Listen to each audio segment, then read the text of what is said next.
শোনেন, এটার hard copy, ঠিক আছে, ওদের কাছে পৌঁছে দিতে হবে, একজনের কাছে যেন সবাই পেয়ে যায় আর কি।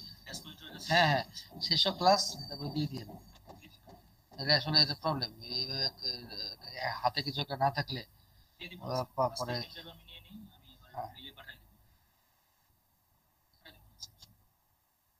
হ্যাঁ স্লাইড দেবো স্যার। হ্যাঁ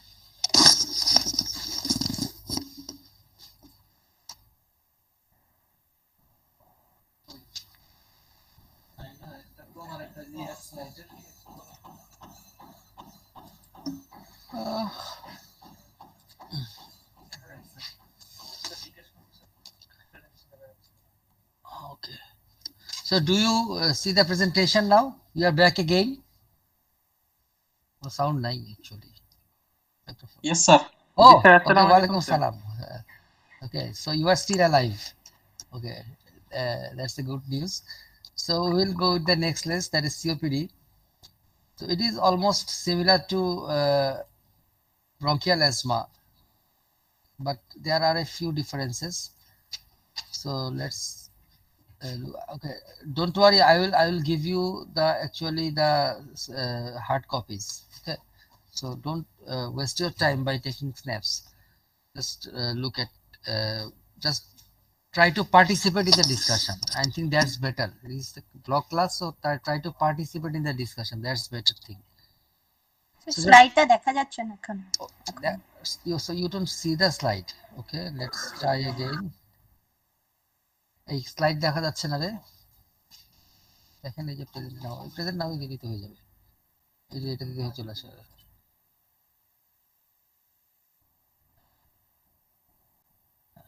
share,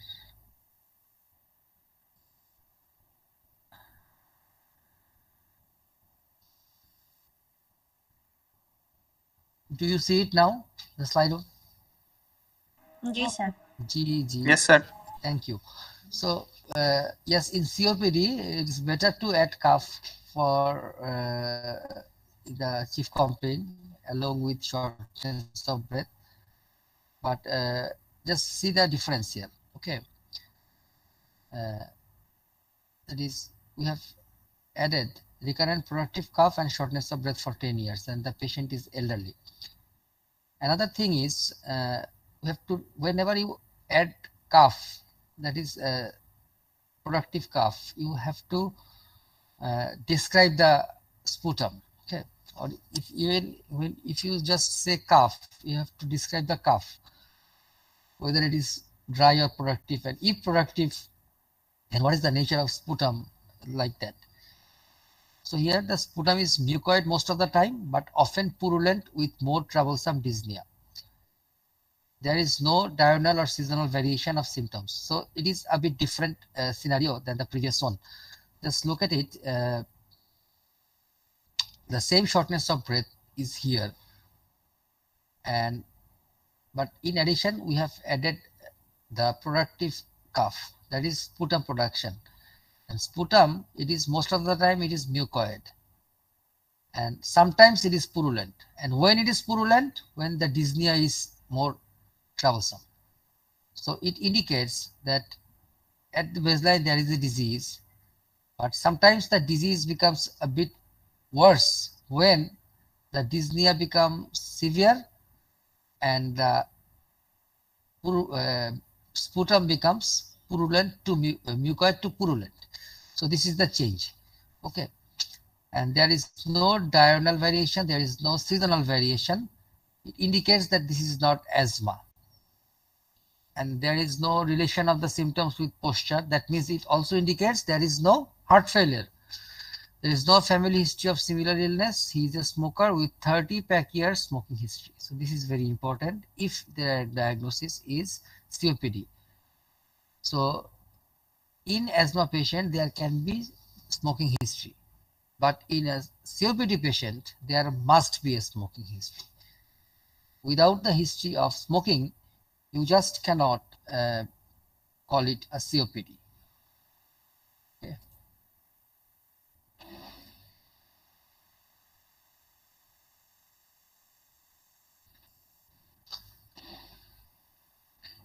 So just like asthma, we did the same thing, but here in most of the cases of COPD, you will find polycythemia. Remember, this is reactive polycythemia as there is chronic hypoxia. So to counteract the hypoxia, blood tries to produce more RBCs. This is the reactive polycythemia. So in COPD patients, most of the cases you will find polycythemia. So don't just say that the patient has mild anemia as like any cases. আপনাদের একটা nature হচ্ছে যে tendency যে কোনো case পেলে the patient has mild anaemia এটা add করে দেয়া। এই সিওপিডি পেশেন্টগুলোর ক্ষেত্রে খেয়াল রাখতে হবে ওদের কিন্তু পলিসাইথেমিয়া থাকা উচিত। মাইল্ড অ্যানিমিয়া সেখানে আপনি অ্যাড করতে যাওয়ার আগে একবার দেখে নিয়েন আসলে অ্যানিমিয়া আছে কিনা। Most of the cases you will find polycythaemia এবং যদি থাকে সেটা অ্যাড করে নেবেন। পরীক্ষায় অবশ্যই প্রেজেন্ট করার সময় পলিসাইথেমিয়াটা বলবেন। কেন বলবেন? বিকজ তখন এটার অ্যান্সার আপনি জানেন। This patient has polycythaemia because there is hypoxia and this is reactive polycythemia. So bone marrow wants to produce more RBCs to compensate for the reduced oxygen in the air. So এই জিনিসটা আপনি যে জানেন, এই জিনিসটা আপনি খুঁজেছেন, এটা খুব ভালো একটা ইমপ্রেশন ক্যারি করবে পরীক্ষায়। আর বাকি জিনিসগুলো একই রকম। দেন এক্সামিনেশনে আপনি একটু চেঞ্জেস পাবেন, যেটা হচ্ছে ইন্সপেকশনে কিছু চেঞ্জ পাওয়া যায়। সাধারণত কমন যে চেঞ্জ পাওয়া যায় সেটা হচ্ছে ব্যারেল চেস্ট। এই ব্যারেল চেস্ট খুব ইম্পর্টেন্ট, এটা পাওয়া যায়। আদৌ যে কিছু সিওপিডির সাইন আছে যেরকম পার্সড লিপ ব্রিদিং, ট্রাকিয়াল টাগ, এই জিনিসগুলা আসলে সবসময় পাওয়া যায় না। সো পেলে ভালো, না পেলে কোনো অসুবিধা নাই। আপনারা পরীক্ষার হলে খুব একটা ঝামেলা করেন না, বলবেন আমি খুঁজেছি পাই নাই, এটা আপনাদের জন্য সেফ। কিন্তু ব্যারেল চেস্টটা একটা দূর থেকে দেখা যায় তো এটাকে ডিরেক্টলি ইগনোর করা যাবে না। হ্যাঁ, এই জন্য আপনি একটু খেয়াল করেন যদি ব্যারেল চেস্ট পান এটা অবশ্যই এই সাইলেন্ট ফিচারে উল্লেখ করতে হবে, এক্সামিনেশনে উল্লেখ করতে হবে। A percussion note was resonant with upper border of liver dullness at 7th intercostal space along the midclavicular line. তাহলে খেয়াল করেন এখানে কিন্তু লিভার ডালনেস এর আপার বর্ডারটা a bit low down. It is supposed to be 5th or 6th intercostal space in the over the right midclavicular line. But here it is a bit low down. It is found in the 7th intercostal space. So এই লো ডাউনটার কারণটা হচ্ছে যে there is hyperinflation of the lungs গুলো কিন্তু সাইজে বড় হয়ে যায় সিওপিডিতে, যেটা এক্সরে পাওয়া যায়। সো এই জিনিসটা খেয়াল করা হয় যে মানে আপার বর্ডার লিভার ডালনেস আপনি ঠিক মতো দেখেছেন কিনা। এটা যদি নর্মাল জায়গায় থাকে আপনি নর্মালি বলেন, বাট থাকলে যেন আপনি মিস না করেন। জাস্ট দুইটা জিনিস আমি এক্সট্রা বললাম তাইলে যে একটু আনকমন খেয়াল করি না আমরা। একটা হচ্ছে ব্যারেল চেস্ট আর একটা হচ্ছে মিডক্লাভিকুলার লাইন। আরেকটা ইম্পর্টেন্ট থিং হচ্ছে অ্যাবসেন্স অফ এফএক্স বিট। এটা আপনি এখন এখানে দেখবেন না, যখন কার্ডিওভাস্কুলার সিস্টেম দেখবেন ওখানে আপনি খেয়াল করবেন যে there is apex beat is not palpable. এই কথাটা একটু বললে ভালো হয় যদি না পাওয়া যায়। হ্যাঁ, কারণ সিওপিডি কিন্তু একটা ইম্পর্টেন্ট হলমার্ক হচ্ছে impalpable apex beat because of the inflation, hyperinflation of the lungs. The big lung actually covers the apex. That is why apex beat is not palpable as usual. Okay. So this is the final thing, the breath sound. It is vesicular with prolonged expiration and associated with rhonchi bilaterally. So it is exactly the same finding that of asthma. And then other systems, everything is normal except this, that is impalpable apex beat in cardiovascular system examination. Other things are absolutely normal. So diagnosis is COPD, and that is the important points: the dyspnea, onset at middle age, and history of smoking. There is barrel chest, impalpable apex beat, and other features of obstructive airway disease. So these two things, that is the vesicular breath sound with prolonged expiration and rhonchi, these are the classical signs of obstructive airway disease. So these two are expected to present in both asthma and COPD. So they actually cannot distinguish between asthma and COPD. Okay, these two are present in both. So our differential will be bronchial asthma and heart failure. Okay. So tell me why your case is COPD and not bronchial asthma. Why? Tell me. Anyone please?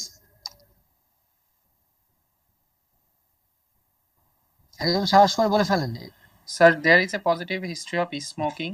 Then Very there good. is আচ্ছা দাদা, এটা প্রথমেই বলেন না, বললে খুব খারাপ হয় না, কিন্তু অ্যাজমা পেশেন্ট যদি স্মোকার হয় তাকে কি আমরা সিওপিডি বানিয়ে দিতে পারবো জোর করে?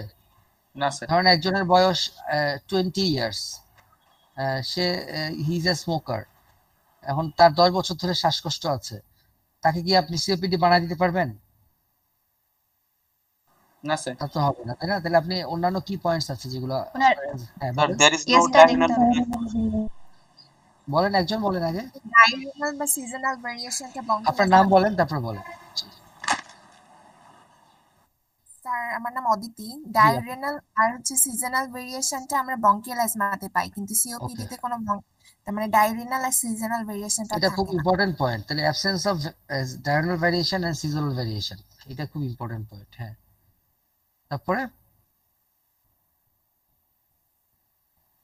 আচ্ছা, এখানে তো positive smoking history must be থাকতে হবে, প্রেজেন্ট থাকতে হবে। এটা আপনি লাস্টে বলেন, বিকজ স্মোকিং হিস্ট্রি থাকলে অ্যাজমা হবে না এটা বলা যাবে না। হ্যাঁ, আমরা জানতে চাচ্ছি যে এটা কেন অ্যাজমা না, এটা আমি জানতে চাচ্ছি। স্যার ব্যারেল শেপ চেস্ট থাকবে, ইয়েস, তারপর স্যার হচ্ছে কফটা স্যার মিউকয়েড থাকবে, সেখান থেকে স্যার পুরুলেন্ট হতে পারে।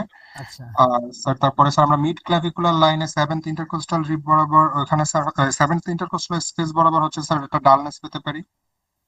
একটু বলেন তো আরেকবার। Low down liver dullness?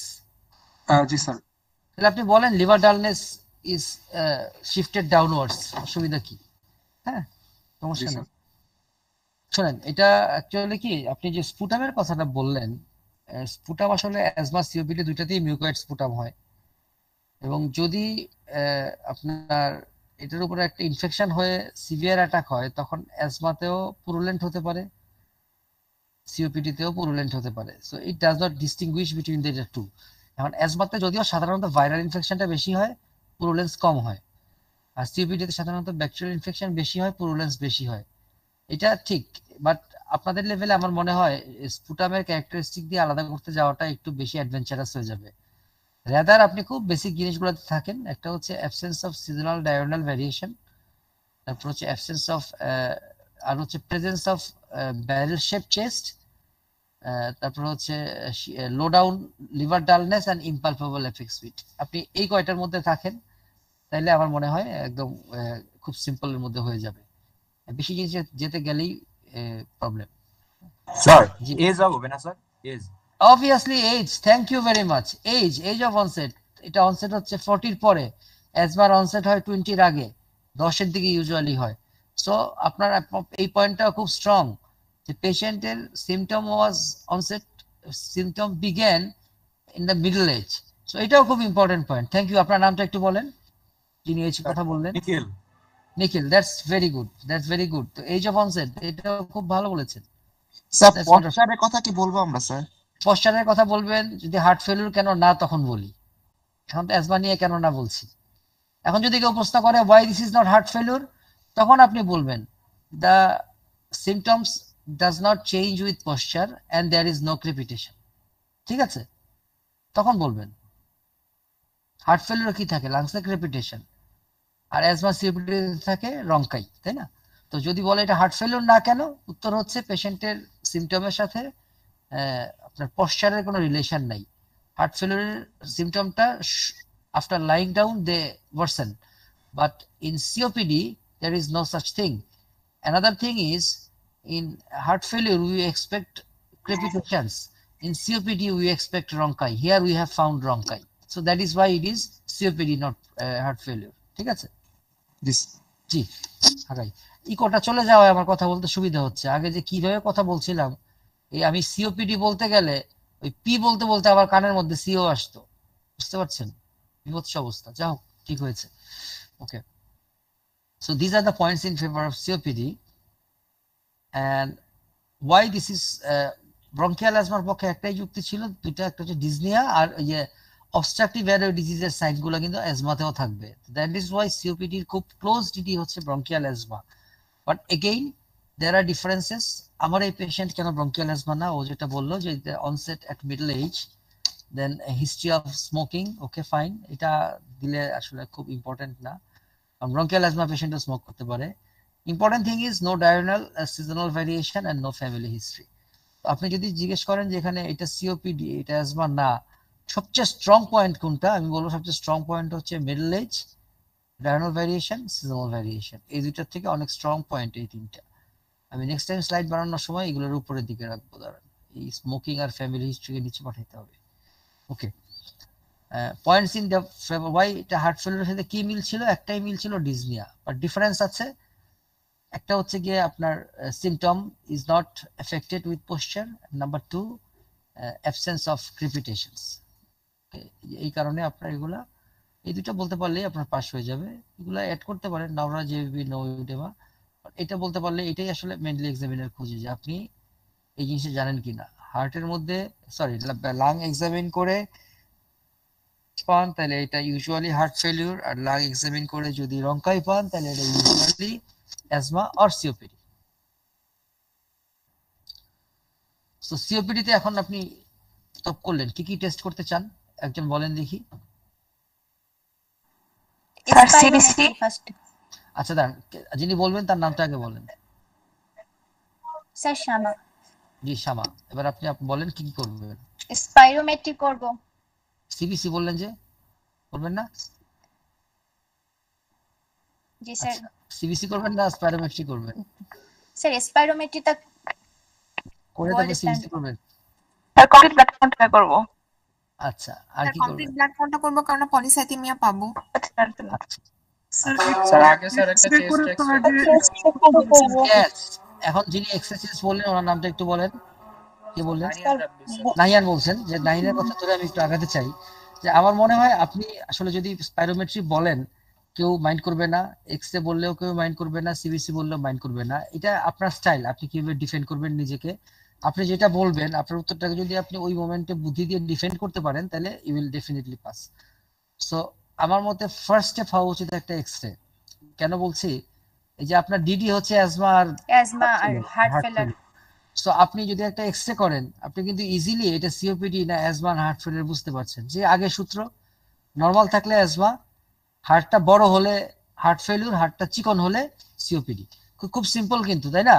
এরপরে আপনি এডিশনালি আপনি যদি করেন যে একটা সিবিসি করেন, ওকে ফাইন, আপনি করতে পারেন। সিবিসি তে আপনার এখানে বড়জোর আপনি পলিসাইথেমিয়া পাবেন। আপনি খেয়াল করেন এই পলিসাইথেমিয়ার জন্য কিন্তু আপনার কোনো ট্রিটমেন্ট দেওয়ার নাই, তাই না? এই পলিসাইথেমিয়া নিজে থেকেই অক্সিজেন দিলে আস্তে আস্তে ঠিক হয়ে যাবে। এই পলিসাইথেমিয়ার কোনো ট্রিটমেন্ট লাগবে না। তাইলে আপনি আর কোনো ডায়াগনস্টিক ক্লুও কিন্তু নাই যে এটা অ্যাজমা কি সিওপিডি। ইয়েস, কোন অ্যাজমা পেশেন্টের সিবিসি করলে ইওসিনোফিল কাউন্ট বেশি হয়, বাট সবার না। সো সিবিসি থেকে আই থিংক ইটস বেটার যে আপনি যদি পেশেন্টকে একটা স্পাইরোমেট্রি করেন উইথ রিভার্সিবিলিটি টেস্ট। জি স্যার, সিওপিডি আর অ্যাজমা এখানে একসাথে প্রেজেন্ট থাকতে পারে না? জি সেটা পারে। সেটা আপনার নামটা একটু বলেন। শামা।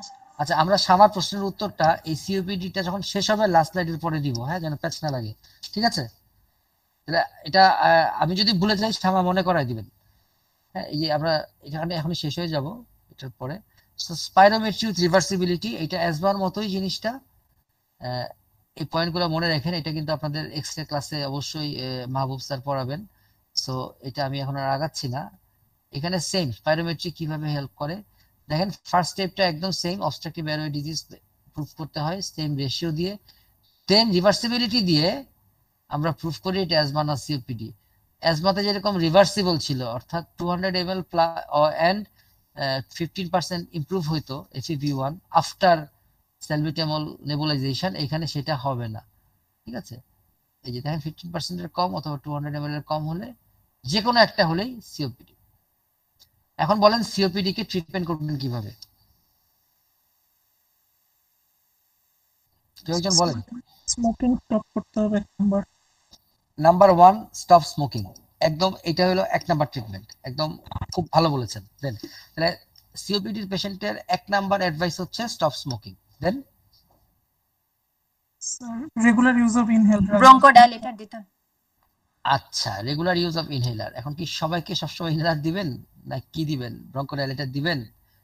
এখন এই ব্যাপারটা একটু জানতে চাচ্ছিলাম যে আসলে অনেক রকম ওষুধ আছে না সিওপিডি তে, অ্যাজমা যেরকম বেশ অনেক রকম আছে, সিওপিডি তে তো প্রায় সবগুলাই তো ইউজ হয়, ওই একইগুলাই তো ইউজ হয় ঘুরায় ফিরায়, তাই না? তো আপনি আমাকে একটু বলতে পারবেন কি তাহলে আমি আসলে আপনি কোনটা দিবেন, মানে সহজ করে কি বলতে পারেন, বা কোনটা দিতে দেখেছেন পরীক্ষার জন্য আপনারা কি বলতে চান? Sir long acting anticholinergic mild যদি হয়, মাইল্ড কেসে আমরা শর্ট অ্যাক্টিংটা ইউজ করি ইপ্রোটোপিয়াম ব্রোমাইডের সাথে। রাইট। আর একটু ট্রাবলসাম সিম্পটম হলে তখন আমি short acting anticholinergic long acting আর স্টেরয়েড। রাইট। আপনি জাস্ট একটু খেয়াল করেন, আমি জাস্ট সহজ করে দিই আপনাকে। হ্যাঁ, পেশেন্টের যখন ট্রাবলসাম সিম্পটম হবে, ঠিক আছে, তখন আপনাকে ইউজ করতে হবে শর্ট অ্যাক্টিং বিটা অ্যাগনিস্ট এবং শর্ট অ্যাক্টিং অ্যান্টিকোলিনার্জিক কম্বিনেশন, যেটা হচ্ছে স্যালবিউটামল ইপ্রাট্রোপিয়াম কম্বিনেশন। ঠিক আছে, এটা হচ্ছে সবচেয়ে সহজ কথা। হ্যাঁ, এখন এটা হলো একটা রিলিভার ড্রাগের মতো, বাট অ্যাজমাতে আমরা যখন রিলিভার শব্দটা ইউজ করি, এখানে আমরা রিলিভার শব্দটা ইউজ করি না, symptomatic drug for COPD. When there is some, then we have to use inhaled short acting agonist and short acting anticholinergic, অর্থাৎ inhaled salbutamol with inhaled ipratropium, যেটা আমরা ওই নেবুলাইজারে ইউজ করেছিলাম, ইপ্রাট্রোপিয়াম সালবিউটামল, সেটাই আমরা এখানে ইউজ করব ইনহেলার হিসেবে। 4 ট্রাবলসাম, 4 সিম্পটম পারসিস্টেন্ট, অথবা যার প্রায় অ্যাকিউট এক্সাজারবেশন অফ সিওপিডি, 1 বছরের মধ্যে তার একবার একটা অ্যাকিউট এক্সাজারবেশন হয়েছে, তার ক্ষেত্রে আমরা কিছু রেগুলার ড্রাগ ইউজ করব। তার মানে প্রথমে যে ড্রাগগুলোর নাম বললাম, অর্থাৎ সিম্পটোমেটিক ড্রাগস, এগুলো আমরা রেগুলারলি ইউজ করব না। এগুলো আমরা কখন ইউজ করব? যখন পেশেন্টের বেশি সিম্পটম হবে, ওই সময়টায়, ওই মুহূর্তটায় সিম্পটম কমানোর জন্য আমরা ইউজ করব। আর রেগুলার ড্রাগসগুলো আমরা কখন ইউজ করব?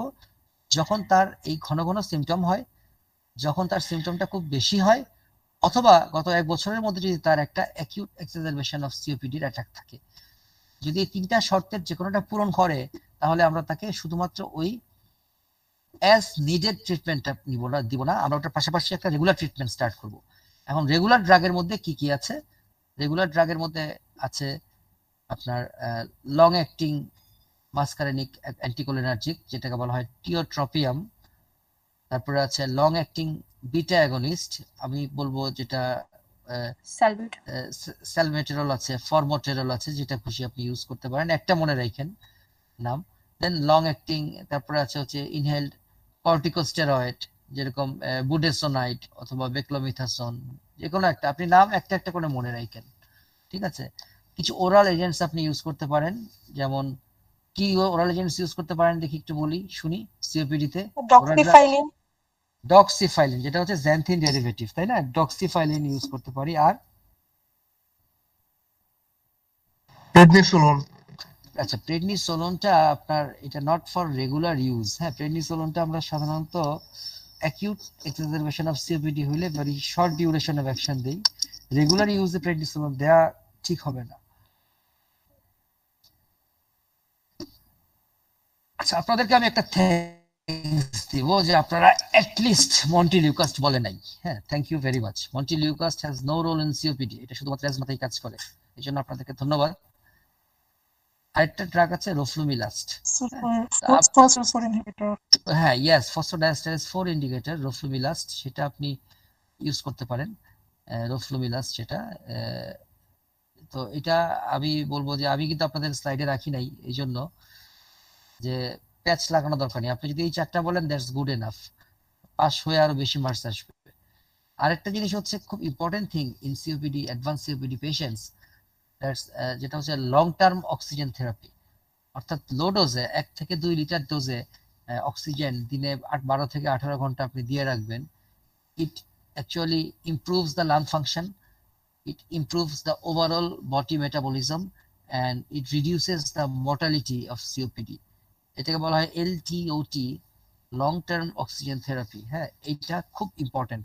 খেয়াল করেন অ্যাজমাতে কিন্তু এরকম কোনো বস্তু নাই এইসব জিনিস দেওয়ার মতো। সো আমাদের ট্রিটমেন্ট অফ সিওপিডির মধ্যে কিন্তু 4টা কম্পোনেন্ট, একটা হচ্ছে স্টপ স্মোকিং, আর একটা হচ্ছে symptomatic drugs for troublesome symptoms, then regular drugs for severe symptoms, and long-term low-flow oxygen therapy, LTOT, long-term oxygen therapy for advanced cases. এটা বাসায় বসে বসে সিলিন্ডার বা অক্সিজেন কনসেন্ট্রেটর দিয়ে দেওয়া যাবে। আচ্ছা, তো সিওপিডির শেষের দিকে আমরা চলে আসছি প্রায়। অ্যাজমার মতো সিওপিডিরও একটা অ্যাকিউট অ্যাটাক হয়, যেটাকে আমরা বলি acute exacerbation of COPD. It's almost like asthma, but এখানে যেটা হয় সেটা হলো এখানে রেসপিরেটরি ফেলিউরটা হয় টাইপ 2 রেসপিরেটরি ফেলিউর। তো আপনারা কি জানেন টাইপ 1 আর টাইপ 2 রেসপিরেটরি ফেলিউরের বেসিক ডিফারেন্স কি? কেউ জানলে একটু বলেন। টাইপ 2 যেটা সেটা হচ্ছে হাইপোক্সিয়া অ্যালং উইথ হাইপারক্যাপনিয়া থাকবে, আর টাইপ 1 যেটা সেটা শুধু হাইপোক্সিয়া থাকবে। খুবই চমৎকার বলেছেন। আপনি কি, আপনার নাম কি? শিমু। শিমু, আচ্ছা, এটা আরেকজন, নট শামা। আচ্ছা, আপনি আমাদেরকে একটু বলেন যে টাইপ 1 এবং টাইপ 2 রেসপিরেটরি ফেলিউর, এটা তো আপনি hypoxia, hypercapnia, arterial blood gas দেখে বের করতে পারবেন। ক্লিনিক্যাল এক্সামিনেশন করে টাইপ 1 এবং টাইপ 2 রেসপিরেটরি ফেলিউর কি ডায়াগনোসিস করা যায় কিনা, যদি করা যায় কিভাবে করা যায়, যদি কেউ বলতে পারেন। এটা নট অনলি ফর শিমু, কেউ বলতে পারলে আপনি নাম বলে আনসারটা বলেন। Cyanosis sir. এটা আচ্ছা, এটা হচ্ছে এটা কে বললেন? প্রণব। হ্যালো। জি স্যার। হ্যাঁ, সায়ানোসিস দেখে। কি সায়ানোসিস, সেন্ট্রাল না পেরিফেরাল? Sir central cyanosis. আচ্ছা, না 1 আর 2 কে কিভাবে আলাদা করবেন সেটা বলেন। সায়ানোসিস কি 1 এ থাকবে না 2 তে থাকবে? স্যার হাইপোক্সিয়াটা টাইপ 2 এর ক্ষেত্রে আরেকটা করা যায়, সেটা হচ্ছে স্যার 1 পেরিফেরি প্লাস হচ্ছে bounding pulse plus flapping tremor. Fantastic. শুনেন, হার্ট রেসপিরেটরি ফেলিউর মানেই হচ্ছে হাইপোক্সিয়া, আর হাইপোক্সিয়া মানেই হচ্ছে সেন্ট্রাল সায়ানোসিস। সো 1 হোক আর 2 হোক, সেন্ট্রাল সায়ানোসিস থাকবেই। এখন সাথে যদি হাইপারক্যাপনিয়া থাকে তাহলে কিন্তু অ্যাডিশনাল সাইন থাকে। ও যেটা বললো, এখন আপনি কে বলেছেন, আপনার নামটা বলেন একটু প্লিজ। স্যার সৌমিক রহমান। সৌমিক। তো সৌমিক যেটা বললো, আসলে আমি কাউকে এখানে দেখতে পাচ্ছি না আমার সামনে স্লাইড দেয়, এই জন্য আমি নাম একটু একটু করে মনে রাখছি। তো টাইপ 2 তে আপনি সাথে এই যে 1 পেরিফেরি, আপনি তার যদি হাতের পামটা ধরেন তখন দেখবেন এটা ওয়ার্ম হয়ে আছে, বাউন্ডিং পালস অর্থাৎ হাই ভলিউম পালস হয়ে আছে, এবং সাথে ফ্ল্যাপিং ট্রেমর। এই তিনটা জিনিস শুধু টাইপ 2 তে থাকবে, টাইপ 1 এ থাকবে না। তো এইভাবে কিন্তু টাইপ 1 এবং টাইপ 2 আমরা আলাদা করতে পারি, ঠিক আছে? এইটা পরীক্ষার জন্য ইম্পর্টেন্ট কোশ্চেন, একটু মাথায় রাখেন। রেসপিরেটরি ফেলিউর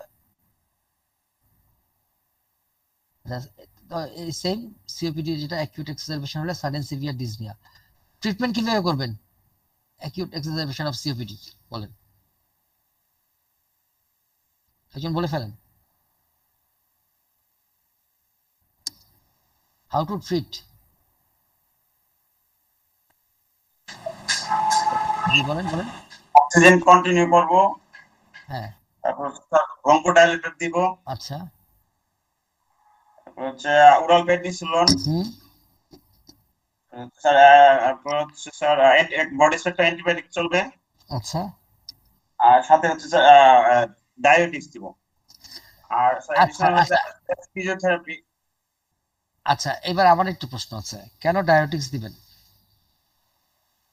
যদি স্যার পেরিফেরাল কোনো এডিমা থাকে তাহলে। আপনার পেশেন্টের তো পেরিফেরাল এডিমার কথা কেউ বলে নাই। পেশেন্ট হচ্ছে অ্যাকিউট এক্সাজারবেশন অফ সিওপিডি। হ্যাঁ, আপনার পেশেন্টের সাথে কোর পালমোনেইল আছে, এটা তো কেউ বলেই নাই। তো ডায়াবেটিক্সের ব্যাপারটা হঠাৎ করে কেন আসলো? আপনার অ্যাকিউট এক্সাজারবেশন অফ সিওপিডির মধ্যে কোনো ডায়াবেটিক্সের কোনো ব্যাপার স্যাপার নাই। অনেক সিওপিডির পেশেন্টেরই সাথে কোর পালমোনেইল থাকে, তাই না? তো তাদের আপনি তখন এটা করার জন্য, ইডেমা কমানোর জন্য তখন আপনি তাকে ডায়াবেটিক্স দিতে পারেন, বাট আদারওয়াইজ নট ম্যান্ডেটরি।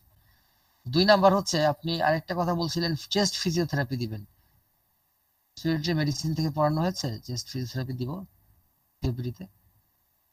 এটা আমরা কোথায় পেলেন, এটা একটু বলবেন তো। I have to be clarified, আমার জানতে হবে। এখন এটা যদি খুব রিলায়েবল কোনো লোক বলে থাকেন, আমি তার সঙ্গে জিজ্ঞাসা করবো অবশ্যই আপনারা বলার পরে, তাহলে আপনাদের পরীক্ষায় এই অ্যান্সারটা রাখা হবে। আর যদি আপনারা বলেন না কোনো একটা গাইডে পেয়েছি, তাহলে অ্যান্সারটা রিমুভ করে আপনাদের কারেক্ট করা হবে। এখন আপনাদেরকে আমার সাথে আপনার লুকোচুরি খেয়ে কোনো লাভ নাই, আপনি সোজা উত্তর দেন। আপনারটা কি আনসার আমি রাখবো কি কারে করবো, কারণ আপনাকে ঠিক করার আমার এটাই সময়, পরীক্ষায় তো আর ঠিক করে লাভ নাই। পরীক্ষার দিন কোথায় পেয়েছেন চেস্ট ফিজিওথেরাপি? এটা স্যার গাইডে ছিল স্যার। তাহলে আপাতত আমরা কনফিউশনে না যাই, রিমুভ ইট, ঠিক আছে? এটা সবাই ডিলিট করেন এই লাইন, হ্যাঁ, কোনো দরকার নেই। চেস্ট ফিজিওথেরাপি যেটা বলি আমরা, সেটা কাজে লাগে হচ্ছে দুইটা ডিজিজে, একটা হচ্ছে লাং অ্যাবসেস আর একটা ব্রঙ্কিয়েক্টাসিস। এটার জন্য এই অ্যাজমা সিওপিডিতে চেস্ট ফিজিওথেরাপি কোনো ব্যাপার স্যাপার নাই। তো তাহলে আমাদের ডায়াগনোসিস হবে এটা হচ্ছে, আপনি ঠিক সেম বলবেন, patient should be admitted in hospital, then oxygen should be given and rested in propped up position. Oxygen should be given at low flow, এই জিনিসটা মাথায় রাখবেন। এখানে কিন্তু হাই ফ্লো অক্সিজেন দেয়া যায় না। তারপরে কি বলবেন, nebulisation with salbutamol and ipratropium, then short course oral steroid বা শর্ট কোর্স স্টেরয়েড, আপনি ওরাল দেন আইভি দেন অসুবিধা নাই, শর্ট কোর্স স্টেরয়েড। ফাইনালি একটা ব্রড স্পেকট্রাম অ্যান্টিবায়োটিক। আর if the patient can't is not do not respond to this treatment, then patient should be referred to ICU for artificial ventilation. এতটুকু যদি আপনি বলে ফেলেন তাহলে আপনার পাস নেওয়া অনার্স সুনিশ্চিত হয়ে যাবে। সুতরাং এই অল্প কথা লিখবেন তো পাস খাবেন। আর পরীক্ষায় অনেক অনেক লেখা হয়, এত মেডিসিন পরীক্ষায় অ্যাটলিস্ট আপনাদের এক্সট্রা পেজ লাগার মতো কোনো পরীক্ষা হয় না। আপনারা তো কি লেখেন আমরা বুঝান তো একটু, কোশ্চেন গুলো তো সব ছোট ছোট থাকে, এত লেখেনটা কি? তাহলে দিয়ে বলে এটা হচ্ছে একটা অ্যাকিউট হার্ট ফেলিওরের কেস। ওকে, এই পেশেন্টের কজ জানার জন্য তুমি কি হিস্ট্রি নিবা, এই পেশেন্টের কি তিনটা কমপ্লিকেশন হতে পারে লেখো। দুইটা জিনিস লিখতে 1 পৃষ্ঠাও লাগার কথা না, লোকজন নাকি 6-7 পৃষ্ঠা করে লেখে। একটা পরীক্ষায় কোশ্চেন থাকে 2 বা 3 মার্ক, 2.5 মার্কের, 2.5 মার্কের জন্য 8 পৃষ্ঠা লেখে কি বুঝতো আপনারা করতে পারলেন কথা ভাই। So this is low flow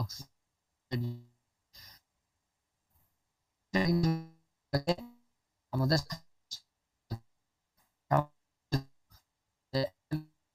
কিছু হতে পারে, অ্যাজমা থাকতে পারে না, ঠিক। আসলে দুটো মানে তো একই জিনিস, একই প্রশ্ন, যে একটা পেশেন্ট যার অ্যাজমা ছিল, if the patient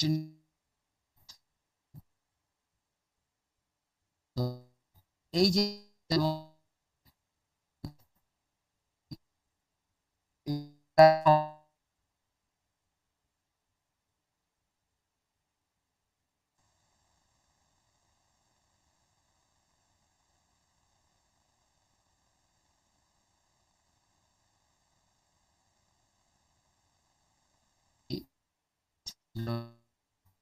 treatment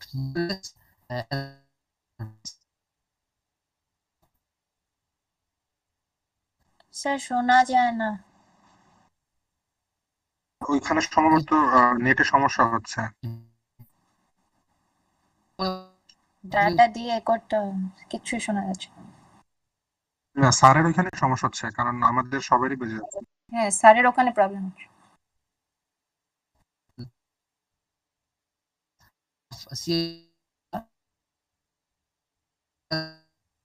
hello hello,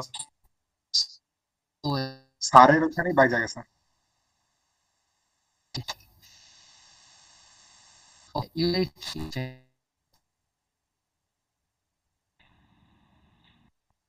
hello hello শোনা যাচ্ছে? হ্যালো হ্যাঁ কলেজে নেট প্রবলেম, শোনা যাচ্ছে না। হ্যালো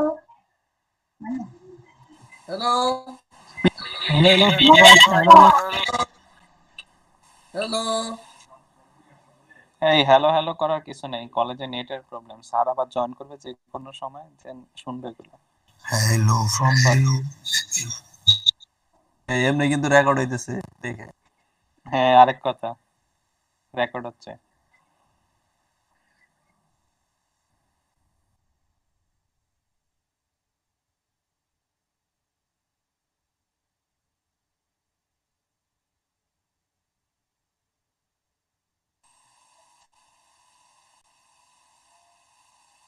According to Wikipedia,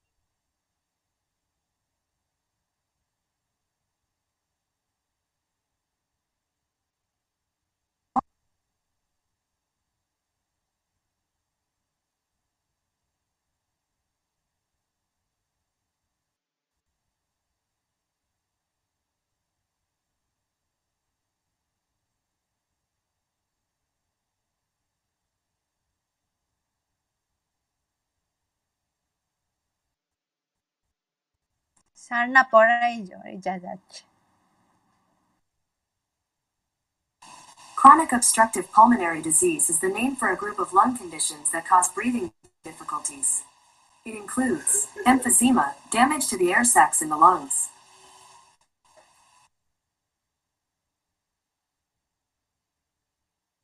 আচ্ছা আমি স্যারকে কল দেই, সবাই লাইনে স্যারকে থাকো, ফোন ইয়া দাও। করো না, মানে ডিসকানেক্ট হয়ে যায় না গ্রুপ থেকে।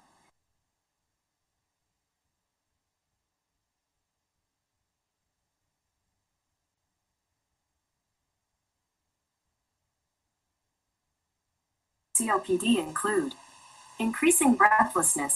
This may only happen when exercising at first, and you may sometimes wake up at night feeling breathless. A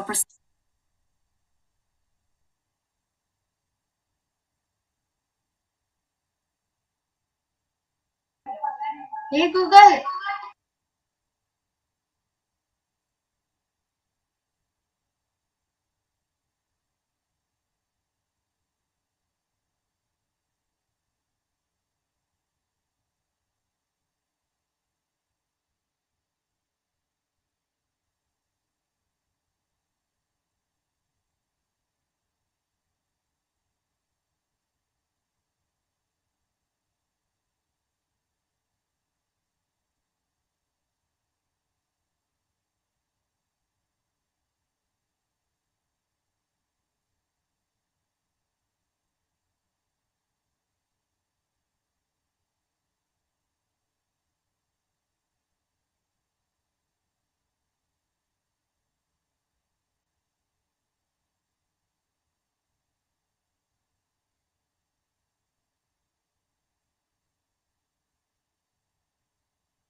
hello sir, আসসালামু আলাইকুম। I think we sorry for that technical problem. Do you have that? Sir এখনো একটু sir problem হচ্ছে sir নেটওয়ার্কে।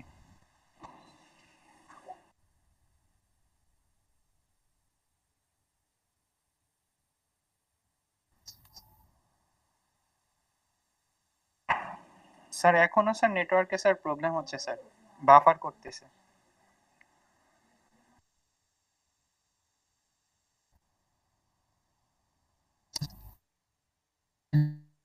We were for a few minutes.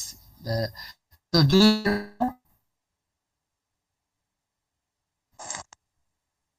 Buffer করতেছে and that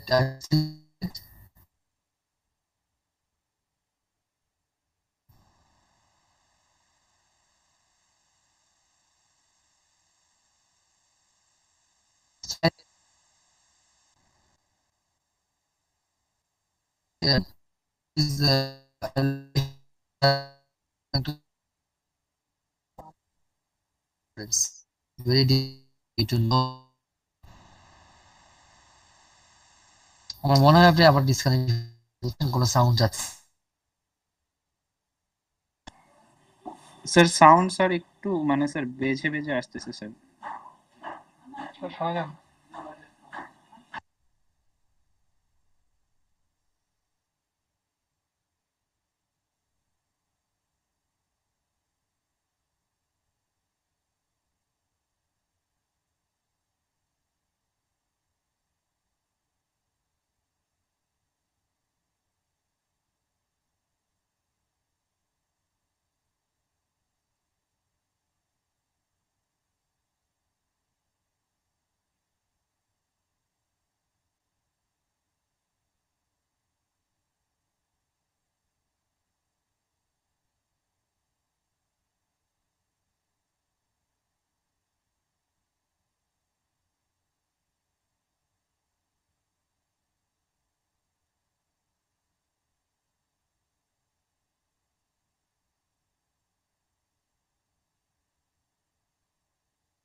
class কটা পর্যন্ত হবে?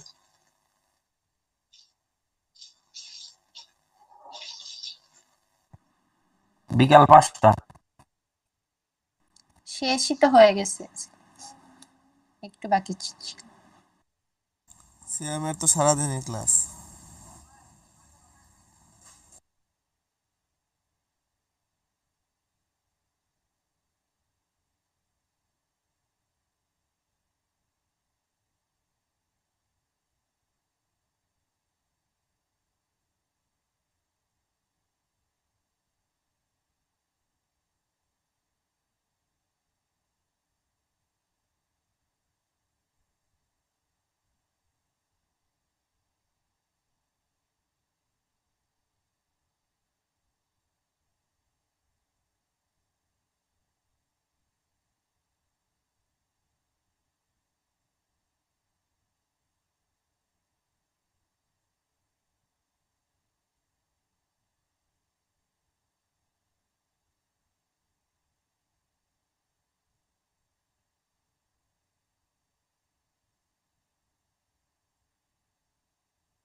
নাহিয়ান একটু ফোন দিয়ে জিজ্ঞাসা কর যে স্যার টাইম তো শেষ, আমরা কি চলে যাবো কিনা, নেটেও তো সমস্যা।